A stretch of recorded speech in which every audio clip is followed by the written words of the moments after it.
Сәлем достар, біз бүгін актив нөмірімізді иінге қалай тіркейміз. Ол үшін біз 30-30 актив центрға звондаймыз, не болмаса 6006 нөмірге смс жазамыз, олардан бізге жауап келмейді. Сондықтан біз өзіміз тез әрі жылдам тіркей аламыз. Ол үшін біз қазір Google-ға кіреміз.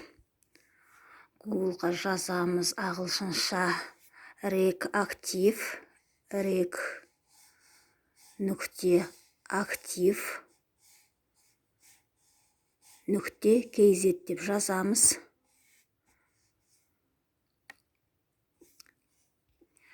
Міне бізде содан кейін осындай сөздер шығады: регистрация. Яғни біз мына жерге жазамыз өзіміздің телефон нөмірімізді актив, мына жерге иінімізді жазамыз. Егер 14 жасқа дейін иін нөмірімізді тіркеп көрейік, тіркелмесе қазір арғай не істейтінімізді айтамын. Иінімізбен номер телефонымызды жаздық. Арғай дали деген сөзді басамыз. Басқаннан кейін сіздерге номерлеріңізге осындай код келеді. Кодты сосын кейін мына жерге жазасыздар, смс кодты. Қазір мен жазып алайын. Жаздық, жазғаннан кейін кодты міне подтвердить дегенді басамыз.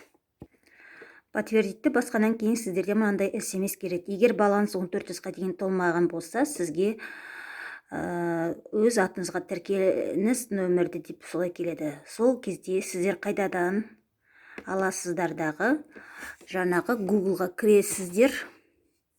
Google-ға кіріп, қайдадан жаңағы телефон нөміріңізді жазасыз, активті нөміріңізді, одан кейін өзіңіздің иініңізді, не болмаса үлкен 18 жасқа толғанға кісілердің нөмір иінін жазасыздар.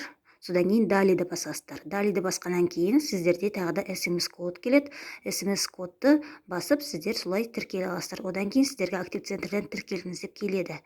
Менде 18 жасқа дейінгі қызым болғандықтан мен өз иінімді теріп жазып сіздерге арғай көрсетейін. Міне мен өз нөмірімді жаздым. Міне маған уже смс код келді. Сол смс кодты мен мына жерге тіркеймін. Не кодты жаздым, одан кейін арғай подтвердитті басамыз. Подтвердитті басқаннан кейін сіздерде мына жерге смс келеді. Міне менде келді смс, маған уже өз атыңызға тіркедіңіз деп смс келді. Егер де осы видео сіздерге пайдалы болса, лайк басып, комментарий жазып кетіңіздер. Арнамызға тіркелуді ұмытпаңыздар.